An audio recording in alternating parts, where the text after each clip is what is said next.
So round one then, the sizing up round. And it's this tall 6-footer Monzon who'll be pecking away with that left hand. And I've seen him fight a few times. He's a slow starter. That will suit Napoles. We'll be able to figure this fella out for a round or two, unless they unload their bums pretty early, but we'll soon find out.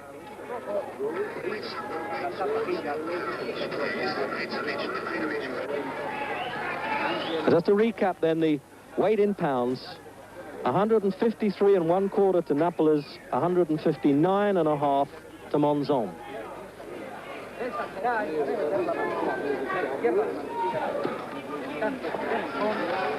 Well, as you expect between two cagey, experienced fellas now, a reconnaissance opening round.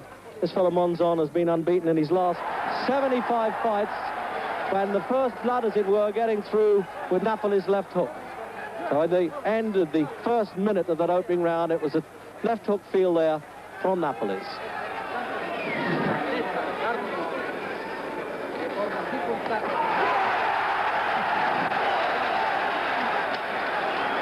And Monzon does take a good shot, so he's really got to catch him right. Two of the best record fighters of all time you're watching. Monzon, 94 fights, lost only 3, all on points, and he's unbeaten in his last 74 fights in the last 10 years. Napoles lost 5 of 77 fights, a tremendous performance, never been stopped or cut or KO'd. He's been cut with Billy Backus, but he's never been stopped.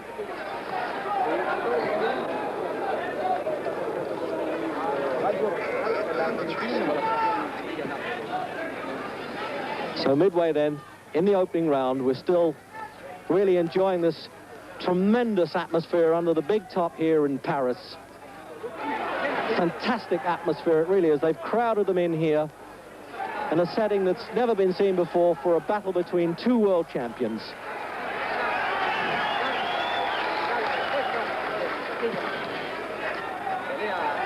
Promoter of this fight, famous movie actor Alain Delon. And I should imagine he'd be very pleased with these pictures. So half a minute to go in the opening round then. And he tried that one for size, Monzon, that long right hand, a lazy looking punch. Deceptive looking fighter, Monzon. He doesn't look to have too much class, but believe me, those punches of his count. He's a mule, as they say. That's his nickname, and that's as it comes. He really plods and punches away there and just war of attrition. So we're coming up to the last 10 of this round then. 12 championship fights. Monzon, 94 fights, lost 3. He's unbeaten in his last 75, and he's made 8 successful defenses of the middleweight championship, a record. So into round 2.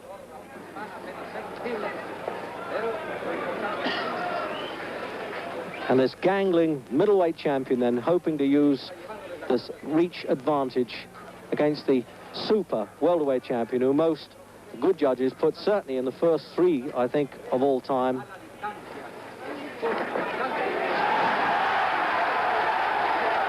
And Napoles is getting to work with those combination punches early on now. He's ducking inside Monzon's lead.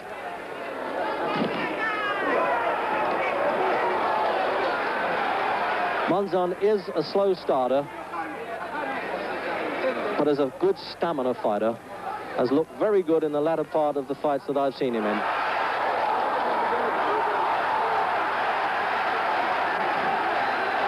And as Napoles' knees went away from him there in the first minute of the second round, you can see that the welterweight was in a bit of trouble there. He lost a bit of control there.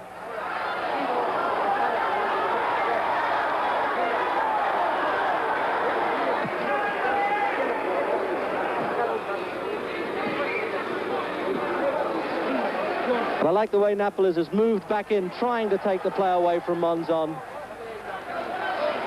This, it seems to me, is living up to all expectations of a double champion fight. What a good left jab, that one.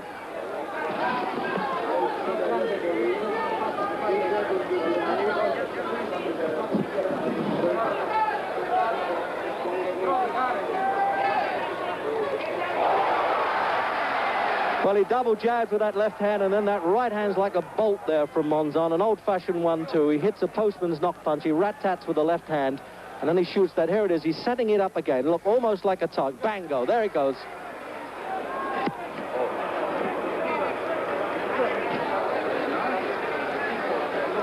So under a minute to go then in round 2.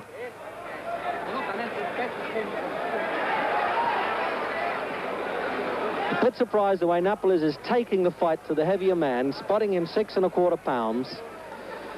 Napoles 33, Monzon is aged 31. So half a minute to go in round 2 then. Countdown time for them. If either get knocked down, of course, the count will continue if the bell interrupts it, except at the last round, if it goes that long. And the way these fellas are punching, that looks a bit unlikely, doesn't it?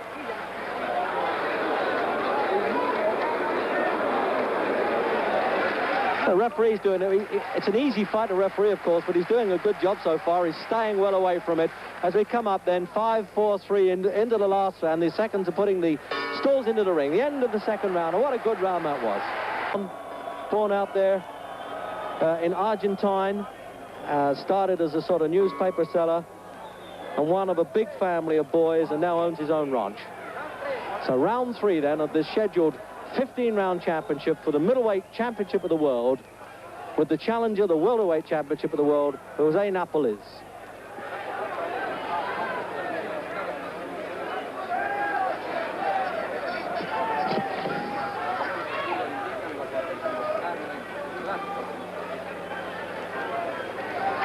This certainly suits Monzon for Napoles to walk in rather square stance, but on the other hand, if he's got to get inside that guard, there's no use him standing off. He's going to be hit by the longer punches. He's got to duck inside. He's looking to do that a bit now. Obviously, the corner have worked on him to get inside and work to the body the whole time. But this is one of the most durable middleweights you'll ever see. He holds the record for middleweight defenses. He's already made his name in the record book. There will be a lot of people saying, well, he wouldn't have beaten Robinson or Zale or those sort of people. But this fellow gets by, believe me. He doesn't look the part, but he manages. He even defeated my co-commentator's manager a couple of times, Emil Griffiths, although I'm sure later the Gil Clancy would tell us he was a bit lucky, but we'll wait for that in a minute.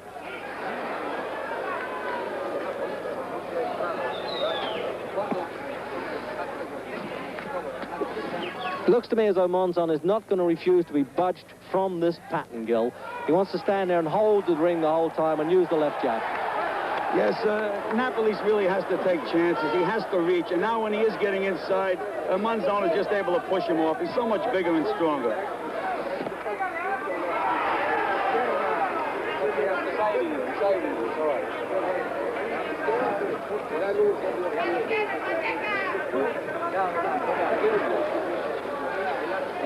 Keep the score, will you, Gil?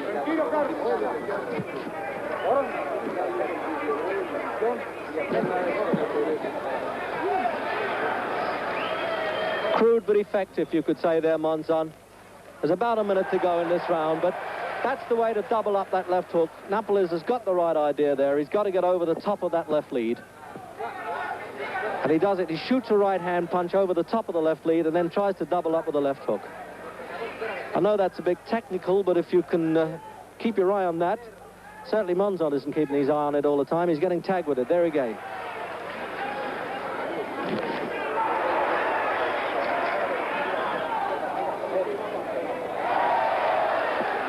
It really is punch for punch all the way.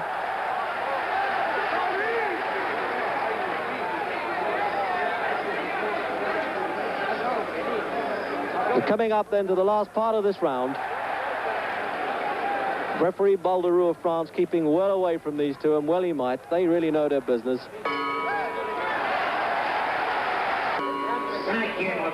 So round 5 then. Carlos Monzon, skating, almost looking like a skater. This tall fellow reminds me, I would have thought, of actor Anthony Quinn playing the part of a young prize fighter, doesn't he? He really is a swarthy, handsome guy, really a tough bull of the pampas, who's fought his way out of poverty, and he's found out that the quickest way from poverty to plenty is in the prize ring. But the relaxed style of Napoles, the man who puts him, I think, among the all-time greats in this division, up there with Sugar Ray Robinson, and I have to say Elmer Griffiths, who you know who's sitting next to me.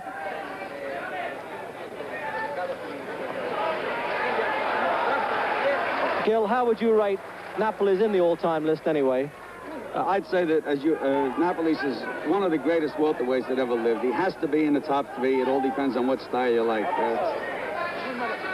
Well, that's probably the first time the English and Americans have ever agreed over a controversial thing like that. So let's get on with the fight, because it really is all happening here in Paris. You feel as though you're almost in there with them over that top rope there, and you're probably ducking in your seats back home, I would think, in case you cop one from this Monzon. He's teeing Napoles up for a punch, pushing him, prodding him with that left hand, and looking to shoot the right-hand punch.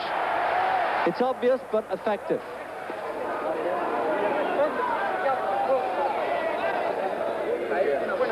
And Napoles is first to show blood. He looks as though he's cut around the right eye. It's difficult to tell whether it's superficial or not at this stage. I do hope that an injury doesn't spoil it. There was a time when he lost his world championship this way against Billy Backus up in Syracuse, a fight that nobody expected him to lose except maybe Backus. But he regained that championship with a minute to go in the 5th round now. And he's in a bit of trouble, Napoles, there's no doubt about it. And this is going to take a lot of skill from the corner man. Angelo Dundee and Ferdy Pacheco have got to get working with those coagulates now to pull this welterweight champion together.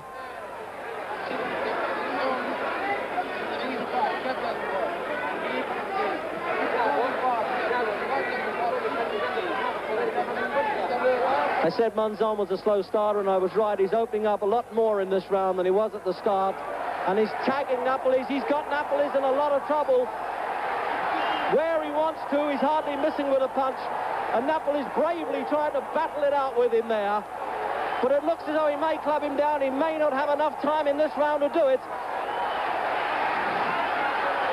What an effective show this is from the middleweight champion Monzon. But we're getting to the countdown at the end of the 5th round. No, then the bell has saved Napoles. So after that slow motion, back to the double speed then in round 6.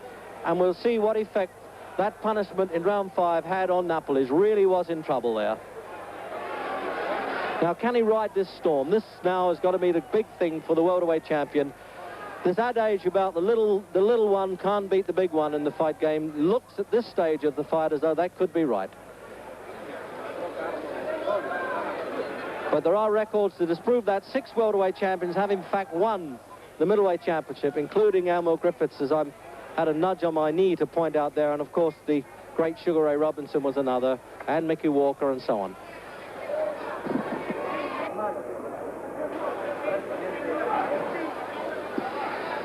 You think Napoles might get on his bike a bit here and move around and try and get out of trouble a little, but it doesn't look as though he's got the legs to do it, does it, at 33 at the moment, with a minute gone then in round 6.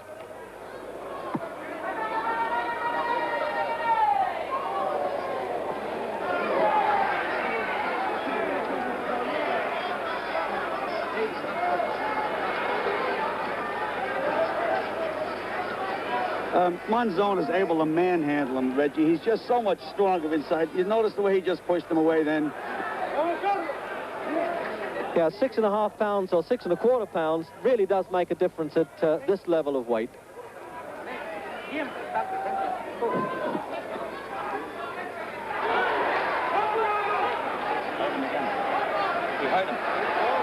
And Napoles back in trouble again now as he backed off onto those ropes. He really needs the center of the ring now to try and get out of a bit of trouble. He's got more maneuverability there. Yes, he's using it now.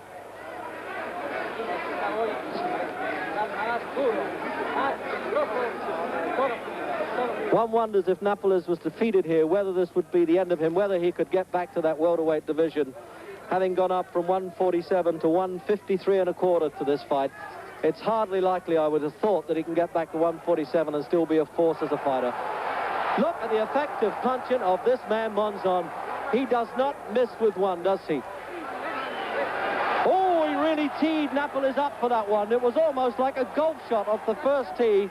He looked as though he got his driver out and said, well, here it comes, right down the middle. He has Napoles backing up now, which is a bad thing for Napoles.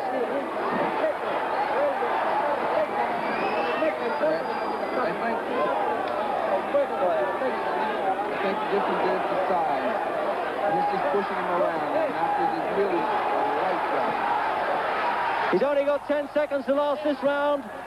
7, 6, 5. I don't think he can. Yes, he'll make this round all right. That's good news for Napoles, but he is in trouble. And they're using this 60 seconds in this corner now, almost like surgeons. They've got to pull this man together, give him every bit of spirit that they can give him, and send him off that stool with some hope. No, it looks like Angelo Dundee will not let him come out. At the start of round 7, Angelo Dundee will not let Napoles come out.